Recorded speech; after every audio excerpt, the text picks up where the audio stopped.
Good morning. Hello, everyone. Let's get started with the first webinar in 2021. I'm quite happy to host this webinar. First of all, I see that we've got several participants here.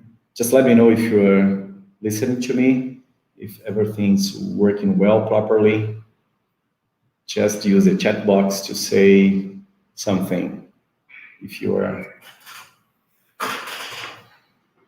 Seems okay. All right. I'm quite excited to host this webinar.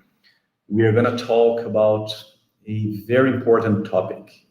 That's a topic that many companies, many people, especially leadership team, finance, CFOs, finance people, are always asking, what are the benefits? What are the real financial benefits? How to measure, how to capture the lean benefits, how to translate it into financial figures, right?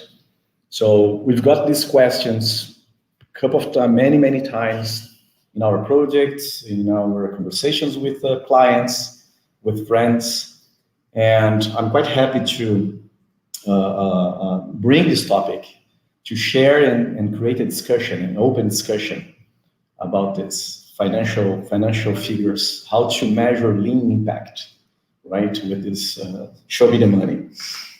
Let me introduce myself. I'm Dario Spinola, Managing Director of Staufen Brazil. I've been working as consultant for the past 20 years, a little bit more than 20 years, helping companies in Brazil, in China, in Europe. We work for Staufen. We are part of Staufen. Staufen is a German company, and with subsidiaries in China, in Europe, Italy, Switzerland, in Brazil, in Mexico, in the USA. And some of my colleagues, we've got a service line, a competence center about performance improvement, turnaround. These are topics that to really touch, let's say, the operational, when we do operational improvements, how to really convert it and translate it into financial benefits. So Staufen has a good background on that. And for today, I'm glad to introduce and to bring into this webinar, to this live stream, Nick Katko. Nick is a good friend of mine. I met him about 10 years ago while I was in China. We did a project together. We worked for the same customer. At that time was a company which produced pencils. So one of the largest pencils factory in the world. Nick is author of several books. I would say he's a lean guru. He's a lean accounting guru. He's the author of the Lean Business Management System. He's co-author also of the book, The Lean CFO.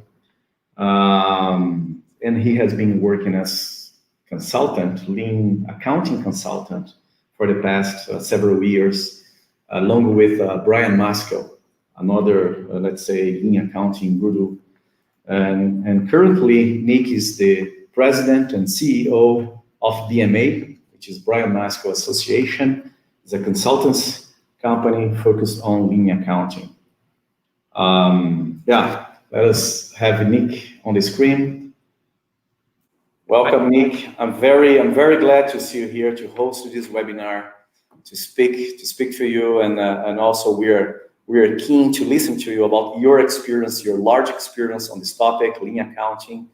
Yeah, you are former CFO of many companies prior to your consultant's experience, right? You can share a little bit more.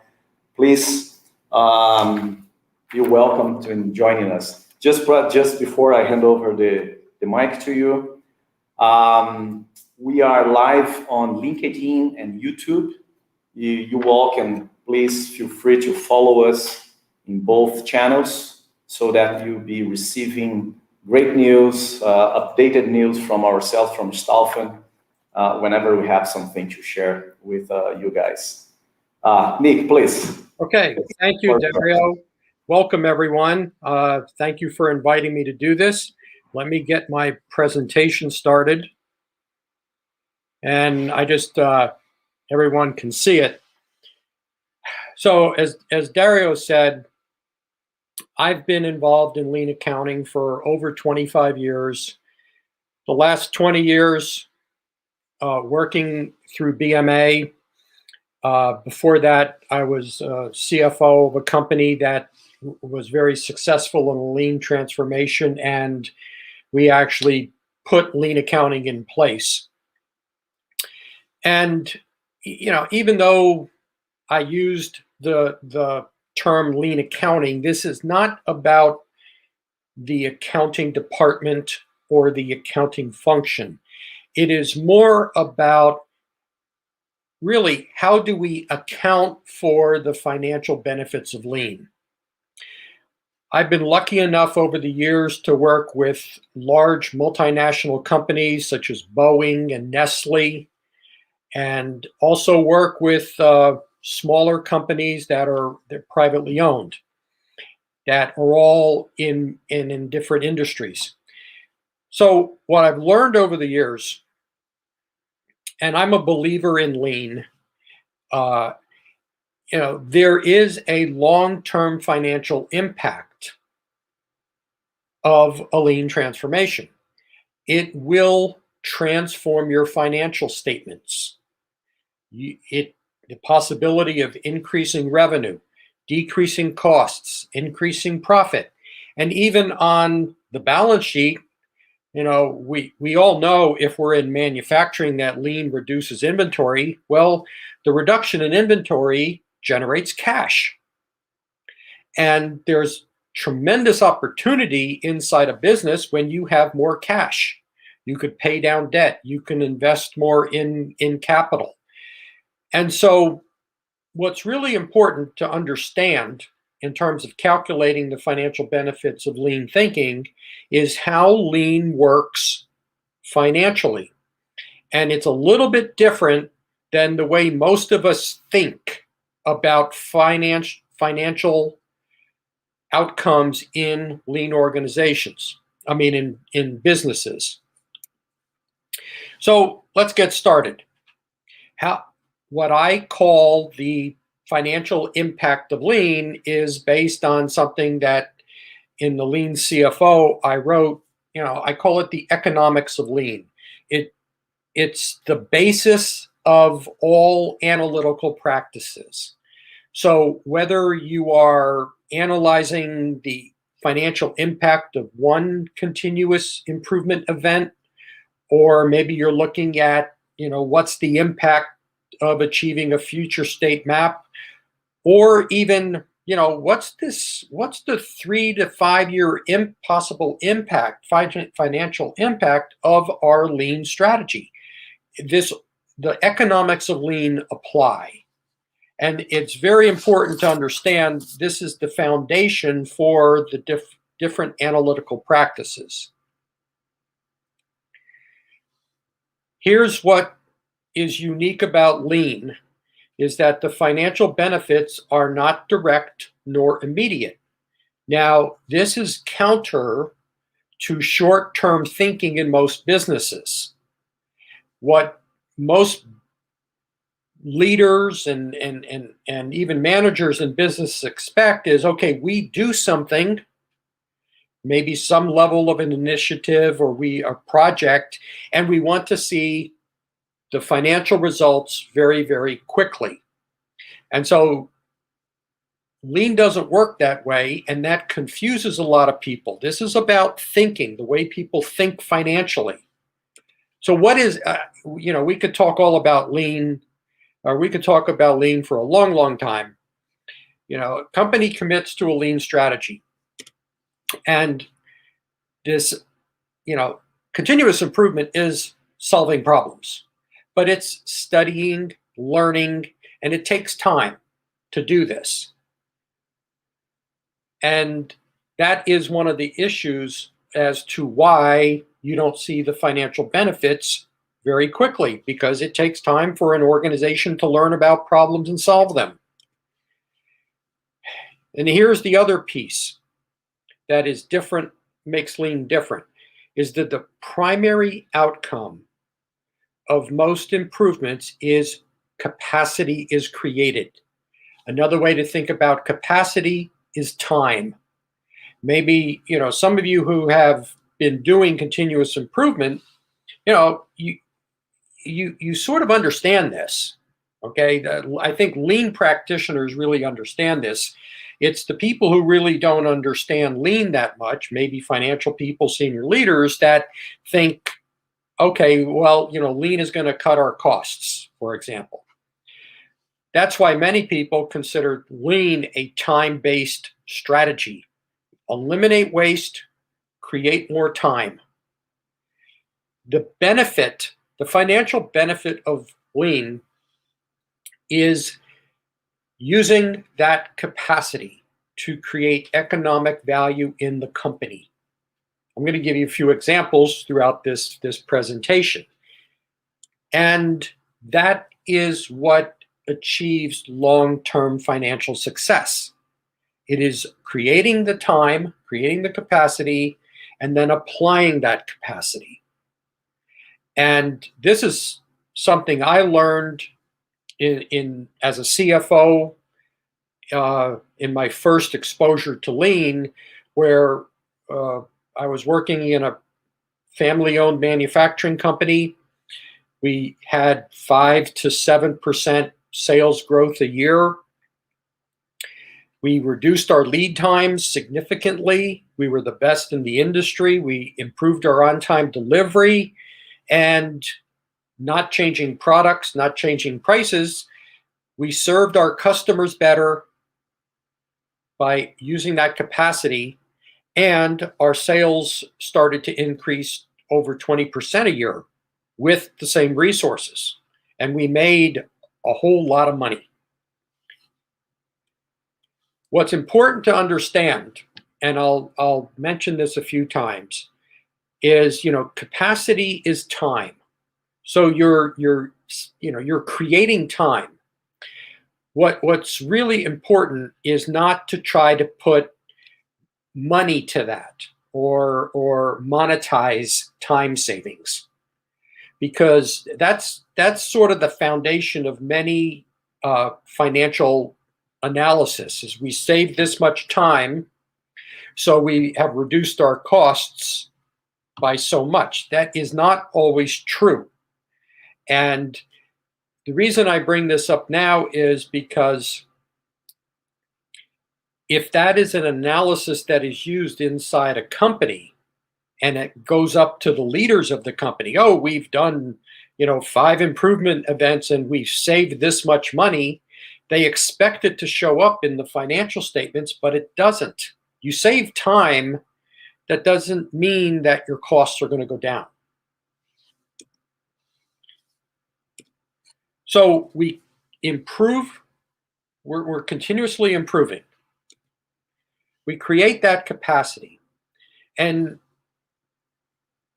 one application of using that capacity is to deliver value to your customers, like the example I just gave you that I experienced.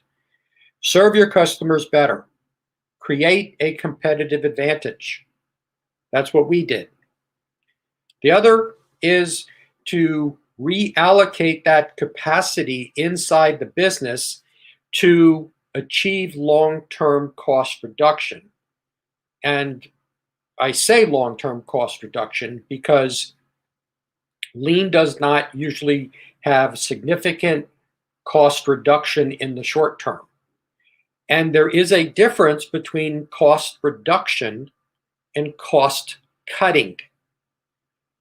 Okay, Lean is not a cost-cutting strategy. Anybody who thinks that doesn't really understand Lean. So how does Lean achieve cost reduction? There may be some actual cost savings.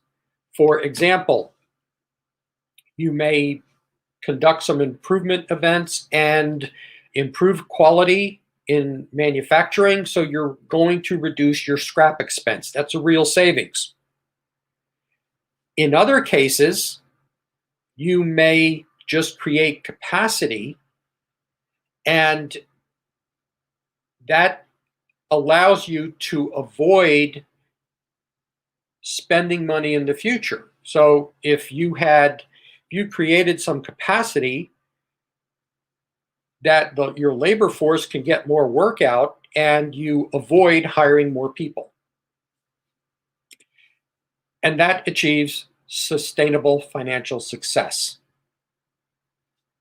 So let's look at the revenue side. Again, we improve, we create capacity, we deliver value, we create the competitive advantage, and we achieve revenue growth. Lean is about serving your customers better. You decrease lead times, you increase on-time delivery, you increase quality. Now, I realize that we're doing this webinar in the middle of a worldwide recession because of our COVID-19 pandemic. And this may not be possible in your business right now because your business may have been dramatically affected because of the economy. Well, I understand that. My business has been affected by the economy. I don't think any business hasn't. But that doesn't mean that you don't still continue on your lean journey. You can position yourself for the future. And this happened in the 2008-2009 recession. The smart lean organizations continued on their improvement efforts. And what they did is they positioned themselves because all slowdowns end, and they came out stronger. Now I realize that, I have talked about cost cutting. I realize that you may have had strategically to reduce your costs to survive. That's understandable. But that's because of economic conditions. That's not because of lean.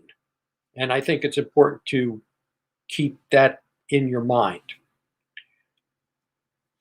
So here is an actual example of how lean works. Let's assume we have a value stream that can sell 1,000 units a month at a price of 200. And we can see the revenue, the material cost, the actual production costs, and the profit. So we make improvements. We create 20% more capacity, and we can now sell 1,200 units a month. What's the financial impact? Well, here it is. The only cost that changes is the material cost because that's a variable cost. So more revenue, we have to buy more material. Our production costs stay the same, and we make much, much more money. And a 20% increase in sales generates an 80% increase in profit. This is the economics of lean in action. This is what lean can do in businesses. And it's important to use this as a foundation for analysis. So let's look in a little more detail when you're thinking about, what are the financial benefits of lean?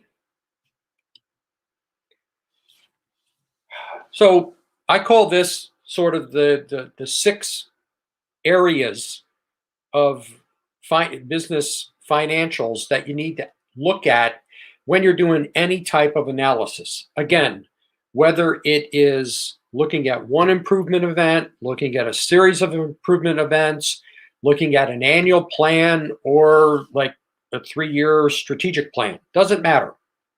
If you go through this analysis and consider these factors, you will end up with a good analysis. I actually, it's almost, what I'm about to talk about is very similar to the kata coaching questions that are asked if you practice kata, but it's sort of like financial kata. So Is there an increase in revenue? Whatever we're looking at, in terms of lean activities, are we directly increasing revenue or do we have the potential to? Second, are we reducing any actual costs? Now, this is very, very important to understand. We look at actual cost reduction. We do not want to look at rates or allocated costs. Think of this as, we do something and we will spend less money. That is an actual cost reduction. An actual cost reduction shows up on the financial statements in the short term. But not everything, as we have been talking about, is an actual cost reduction. Are you improving your margin? This is your actual margin. So this is a combination of maybe increasing revenue, maybe being able to have some variable cost reduction also. Are we creating capacity? I've talked about this. This is a very important piece to include in any analysis. And it's the piece that is overlooked in traditional or conventional financial analysis. And it requires some education. For example, finance and accounting people who are really good at doing analysis, they need to learn the economics of lean to improve their analyses. Are we improving operating performance? If we are improving operating performance, what's the impact? It could simply be improving operating performance, or it could also be linked to everything above this. Final piece is, are we increasing cash? This usually happens in manufacturing with a reduction in inventory. So if you can consider in any analysis these 6 areas, you will be able to show someone the money that lean is making. So how do you go about doing analysis and decision making? So here are sort of the principles to follow. First, you have to look at the time frame that you're analyzing. Okay, whether it's one improvement event as a very short time frame, series of improvement events, or we're looking at 1, 2, or 3 years. Okay, so you start with what's the time frame that we're analyzing, and you want to look at the financial impact over that period of time. So once you've defined the time frame, then you look at, okay, what are the actual changes or potential changes to revenue and actual costs? What is also the potential impact of, improving our cash position? And you must consider capacity. Over this time period, what is happening to capacity? How much capacity are we creating? And likewise, when you're looking at an analysis, there's options. There's not just one choice. There's different choices. So consider all the options. So if you look at the time frame, you look at the actual change, like you think of your income statement, you look at the actual change. What's the change in revenue? What's the change in actual costs? And what's the change in capacity? So let me give you an example. So I'm going to show you something that BMA developed many, many years ago. It's called the Lean Accounting Box Score. I don't have a whole lot of time to really explain it, but in terms of the exact numbers, but it's a good tool in terms of framing any type of analysis to see the true financial impact.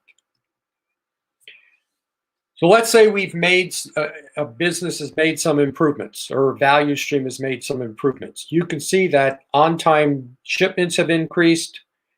We have improved quality. First time through has gone from 71% to 78%. And we have reduced inventory. The dock-to-dock days have been reduced from 33 days to 18 and a half days. So that's the operational piece. What's the financial piece? What is the direct impact? You can see that there's not much direct financial impact. The material cost has been reduced. Why has that happened? We buy less inventory and we have less scrap. So there's the direct financial impact. So what did we really get out of these improvements? It's capacity. Look at the available capacity line. Employee capacity has gone from 19% to 37%. That's about double. Machine capacity has almost doubled also, from 15 to 29%. That is a quantifiable impact of these improvements. And there's nothing wrong with saying this is what we got out of these improvements. We have more time.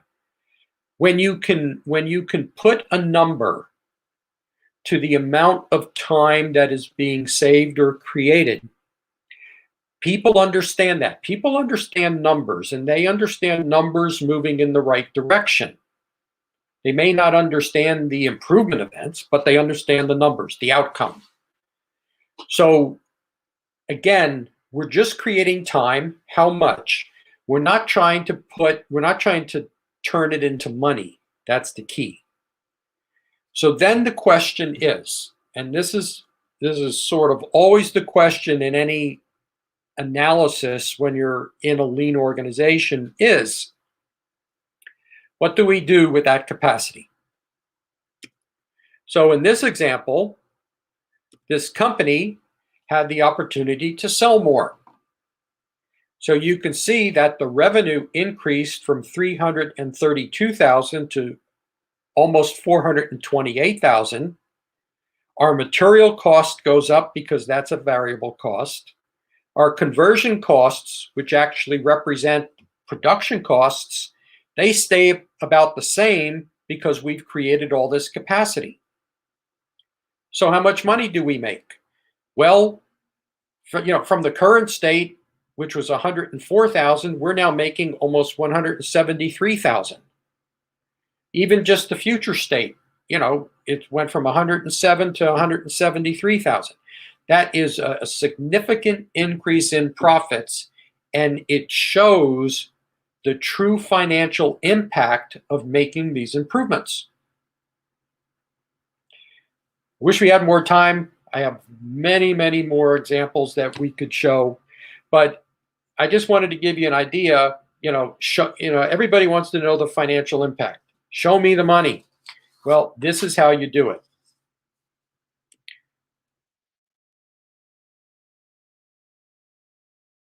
So just to wrap up, the 6 possible ways to create economic value.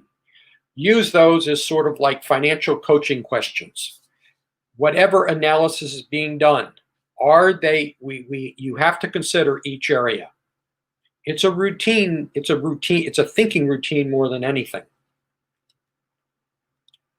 When you're looking at changes in costs, only use changes in actual costs. Avoid rates, avoid allocated costs, because they really are not actual. Always calculate the actual incremental change in revenue and costs over the time period that you're analyzing.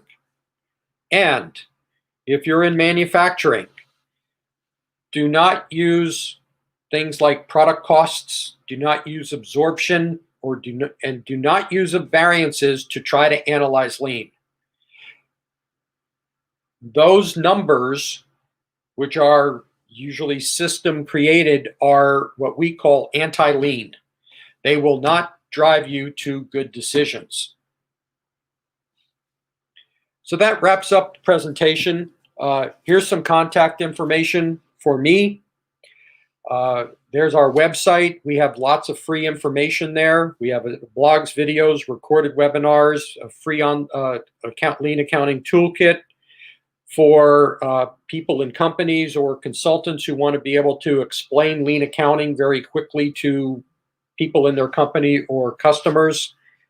You can also sign up for all of our online events and workshops.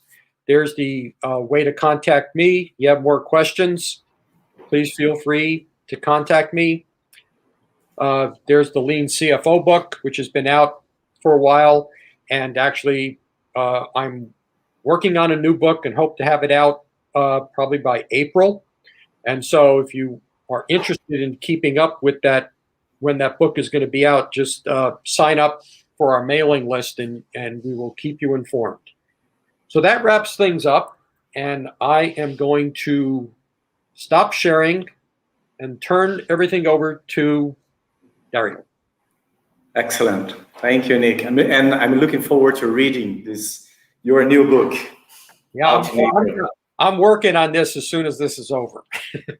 Yeah, and I know you're in the winter, right? Nick is right now in Kentucky, right?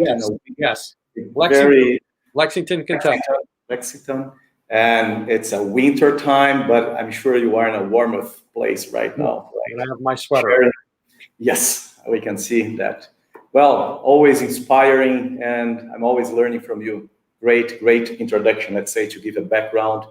We've got a couple of questions that are coming up, and there is actually one very interesting question. The first one, drop it here, is coming from Michael, and also other persons supported his question. He's asking, Nick, from your experience, what is the best way to engage finance people in the organization to contribute on prioritizing improvement efforts and capturing or promoting the value creation?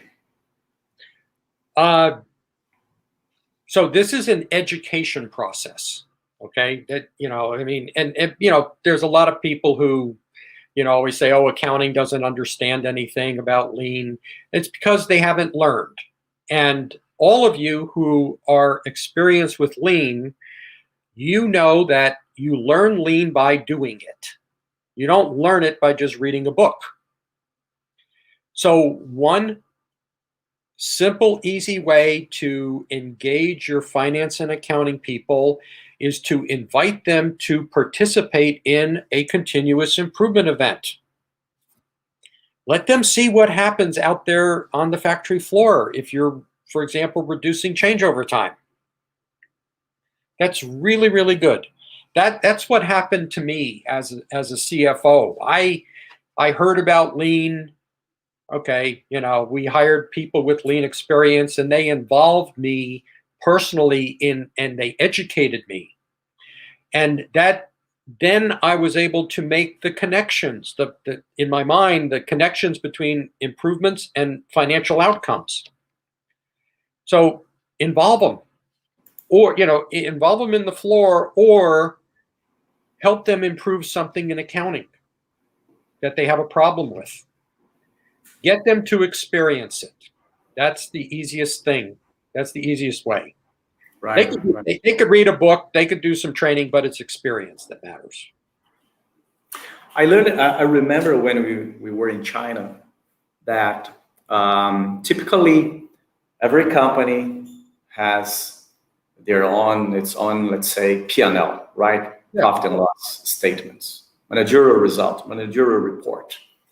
And this is overall, no matter how big the company or a factory or a unit is, you've got one, right? Yeah. One P&L at the end of the month.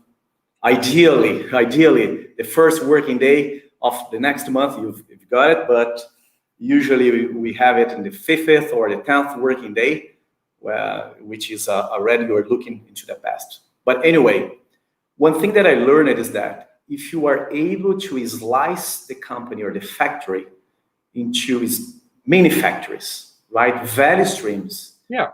And create these mini P&Ls that you are measuring the P&Ls per value stream. Yeah. So and this is one way of engaging finance people, to give them challenge, not to look at the final statement at the end of the month, but okay, you're still going to do that, but slicing the factory, making it proportional, so that value stream managers, that other value creation people can interact with the finance statements and finance people, right? Yeah, that's a good point. All of you, anybody with lean experience understands value streams, and it's about, it's about management, it's about improvement, it's about flowing, all operationally. From a financial viewpoint, and I always talk about this, value streams are the profit centers of your business. And this idea of creating an income statement for each value stream is very, very important, because value streams may have different products, different services, different costs, different customers. And so you want to look at them at that level in the organization to get a better understanding of what's driving financial performance, because there could be different reasons. What we want to avoid, especially in manufacturing, is looking at financial performance based on product profitability. Value stream profitability, not product profitability. Excellent, excellent. As you mentioned, Nick, there's another question that's related to the current situation we all are living worldwide, unfortunately, the pandemic, right? So the pandemic has greatly reduced demand in our industry, and our business is suffering. What can we do, and how do we analyze it? Okay, so couple points here. One is, and I learned this from my friend who came into Bullard, where I was working. He had the lean experience. He was a vice president.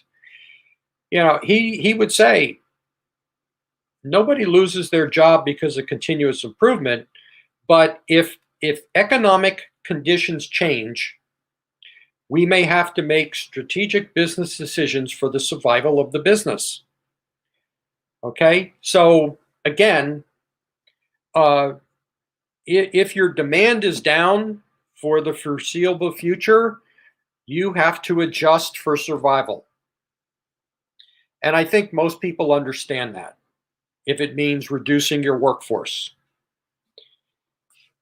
But if if it's not a matter of financial survival, can you continue to employ your people and maybe work on improvement?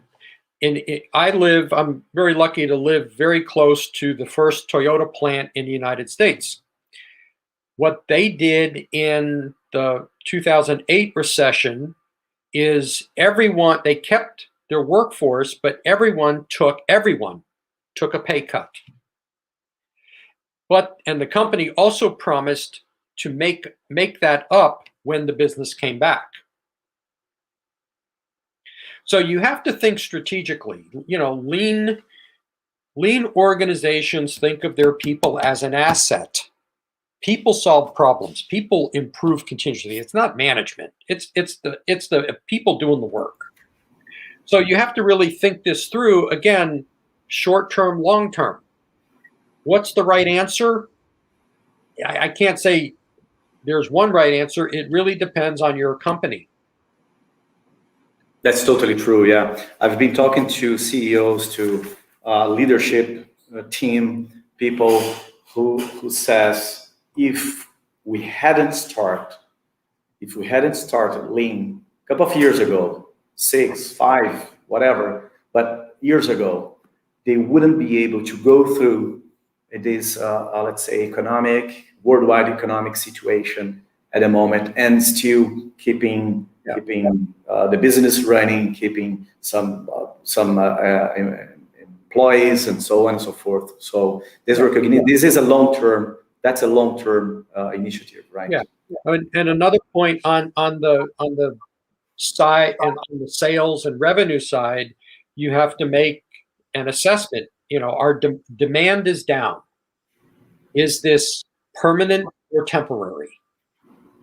And you every industry is different, and at some point, if it's just a matter of the economic downturn, you sort of feel good about demand coming back.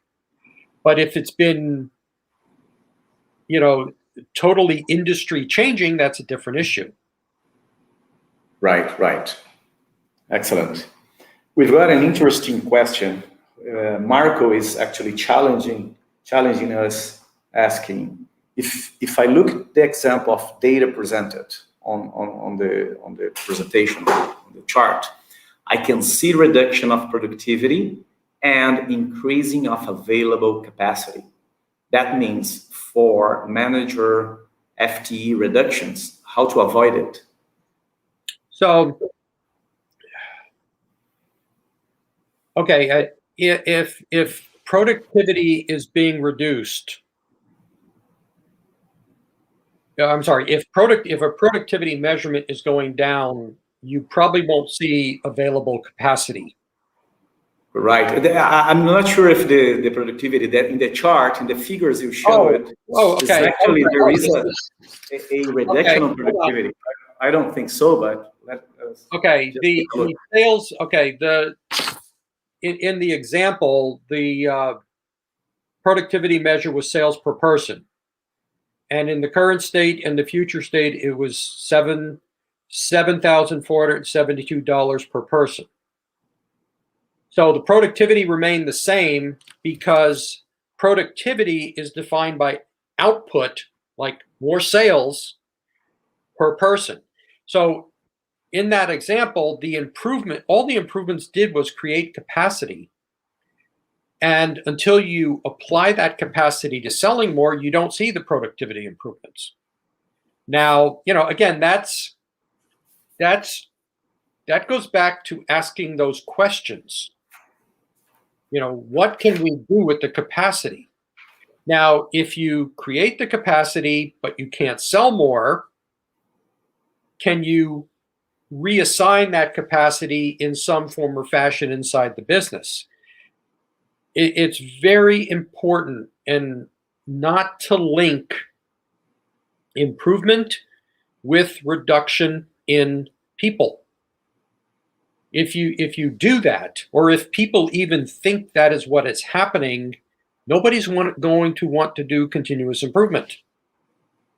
Marco is saying in the light blue chart, a reduction of productivity in the light blue chart. I'm not sure because, can you double check, Nick? But shouldn't be Marco. I think what you represent is an increase in productivity so that you can increase capacity. You can make capacity available. So it doesn't make doing improvement means increasing productivity.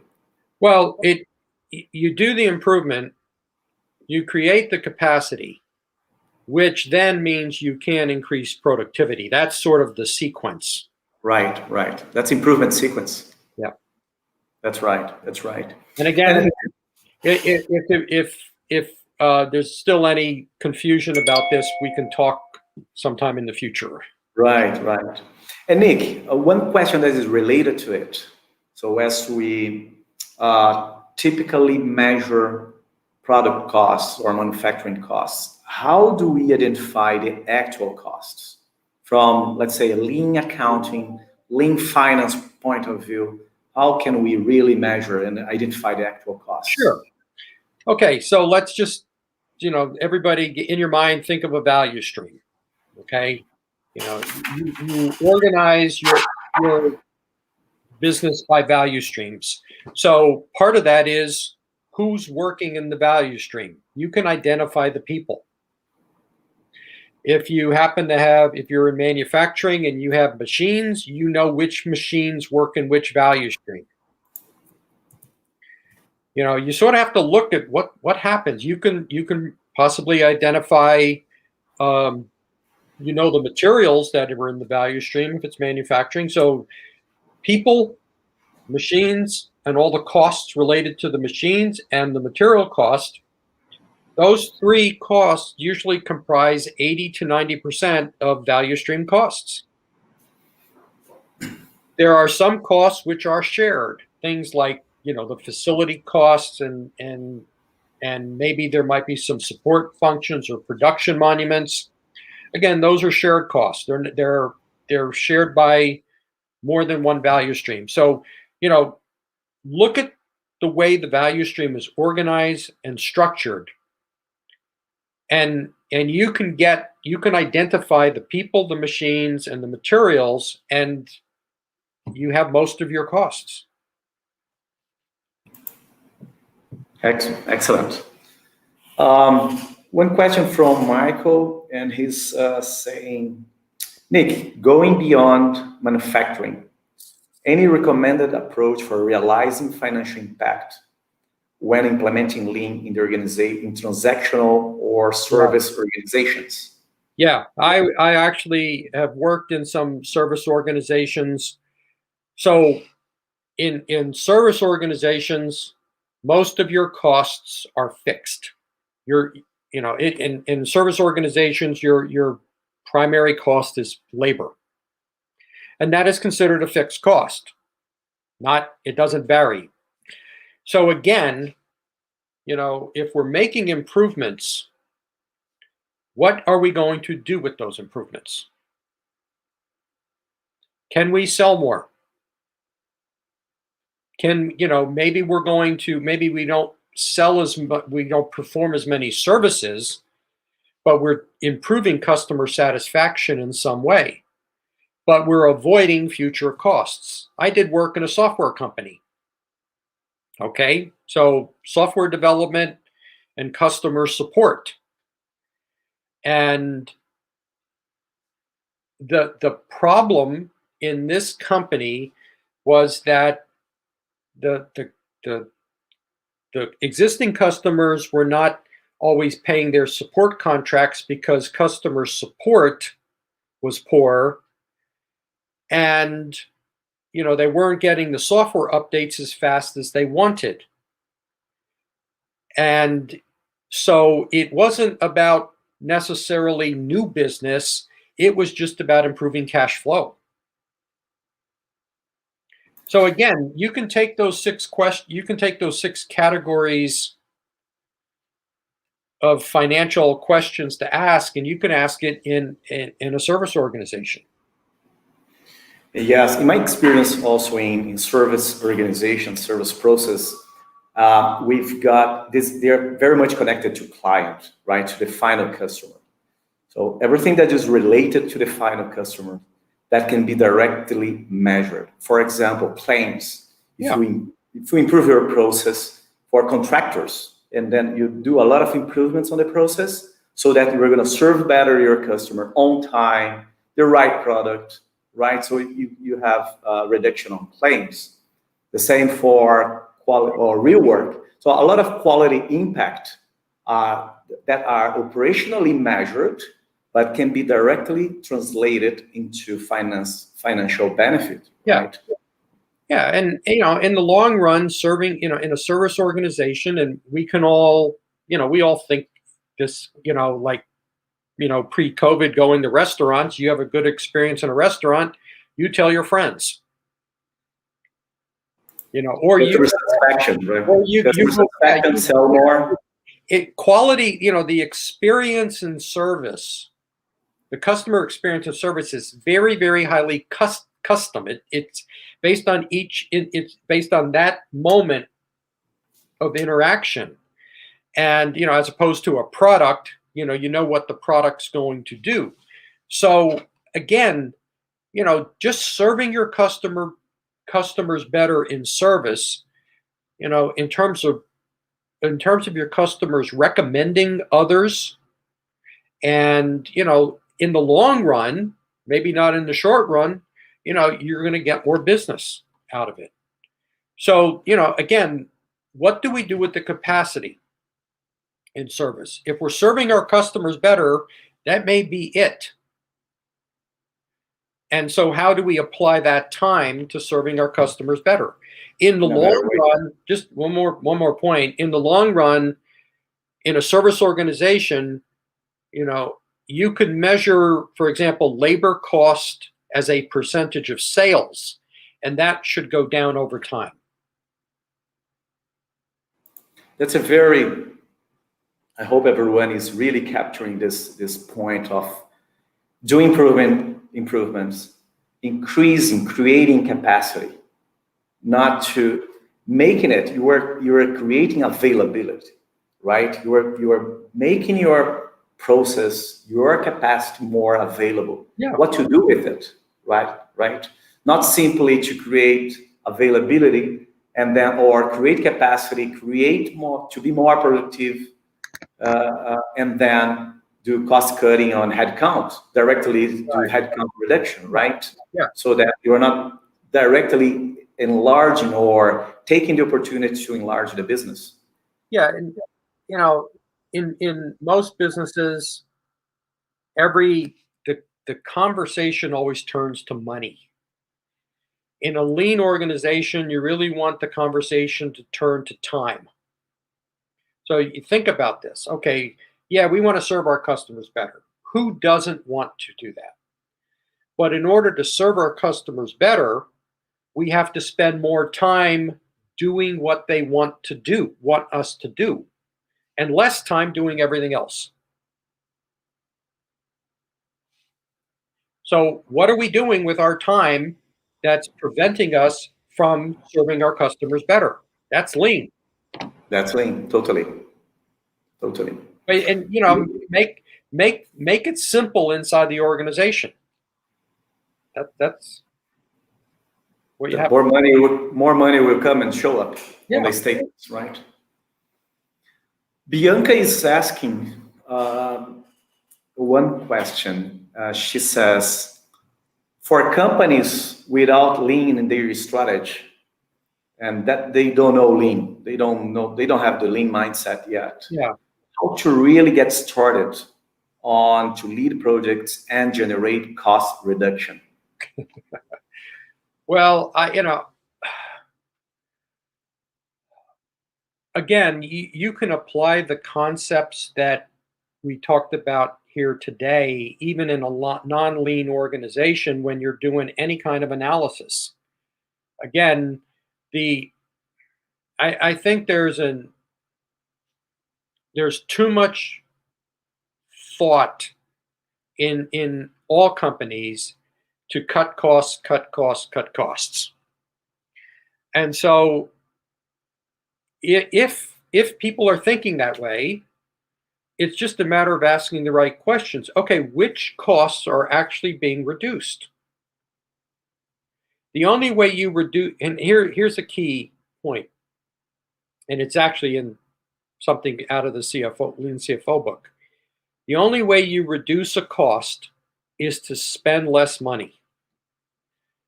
Okay, a cost shows up on a financial statement. That's an outcome. So you have to change. Are we reducing spending? So change the conversation from what costs are we reducing to what spending is changing. If you spend less money, it's a good thing. But focus on the spending decision, not the cost analysis. Right. This will generate more opportunity for enlarging, for creating revenue opportunity, right? Yeah. At first hand, at least at the first hand. Yeah. There is an interesting question from Rogerio. He's saying, I was told that reducing inventory asset would decline due to the WIP decreases faster and cash flow and cash would go up is lower. So asset column would show worse from this perspective. Is that true? No. Okay, so if you reduce inventory by selling it, okay, which means, from a lean viewpoint, we have inventory, we have orders. So we're going to sell the inventory, but maybe we're not going to replace it. That's sort of how lean works. So if you sell inventory, for every unit of money of inventory that is sold, you will generate that cash when the customer pays you. So it doesn't change the value of your assets, because you're just shifting the number from inventory to cash. And both of those, from a financial viewpoint, a balance sheet viewpoint, are current assets. Okay? So that's what happens on the balance sheet. However, and with added value, that's important to mention. Yes. However, if you are reducing inventory because it is obsolete and you're throwing it away, you're not getting any cash for that. So yeah, that's a loss.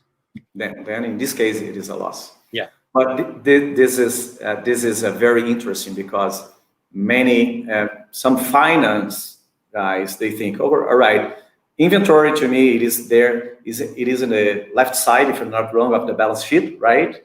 And it is there as asset. Yeah. But if we convert it, and if we do it quickly, the more we can turn it from inventory into cash with added value, because we're going to transform, we're going to do something at the factory or at the service level, so that value from inventory, when turned into cash, this will be multiplied by a certain index. Yeah. This index is called value added, right? Yeah. And, we have the saying in the United States in business, cash is king. If you have cash, it's good. And that's what I experienced. And when I was a CFO, we had lots of inventory, and we had to borrow money from the bank on a line of credit to finance that inventory. And our inventory turns were 4, and then once in a few years, they were like 24. So our inventory went down, our cash went up, and we didn't have to borrow on the line of credit anymore. Right. And there's a question. Oh, sorry. One more thing. When it comes to the balance sheet and inventory and cash, that is something that can be modeled by finance and accounting. If inventory goes down this much, what's the impact? Mm-hmm. Perfect. Very, very, and also the cost of capital, right? Yeah. So yeah, to convert it, we can use in a better way the cash flow that is released, that is free, that is freed up from inventory reduction. I think we have still a very short time for one more last question. Okay. We want to keep up the time as we promised. 1 hour webinar, that's a pity, but let us go through 1 or 2 minutes more. Maximiliano is making here is asking, let me find it. Another great tool to make financial people engaged is cost deployment from WCM, World Class Manufacturing. Do you have any comment about it? Well, I don't know a whole lot about cost deployment, but this is like the second person that mentioned it. It's how are you deploying the costs? Okay. If you're looking at actual costs and assigning that into the business, which is really what we're doing with a value stream income statement, that's good. But if you're deploying costs based on some kind of rate or allocation, it's probably not good. Right. This tool, cost deployment, is as you mentioned, Nick, and as a way, I see that as a way of creating a connection between the operational improvements, operational KPIs, operational metrics that we are all familiar with, right, at the factory floor, for example, and then making a sort of tree, sort of a connection, a sort of a translation into the financial costs, direct costs related. And I would say to like that, it is a good opportunity, no matter what kind of tool I know, Nick, you've got methods to apply it, right? When you're serving customers to implement lean accounting or the lean finance perspective, and there are several tools. The tools are a good way of engaging finance people. Yeah. So a company, no matter what kind of tool, cost deployment or box,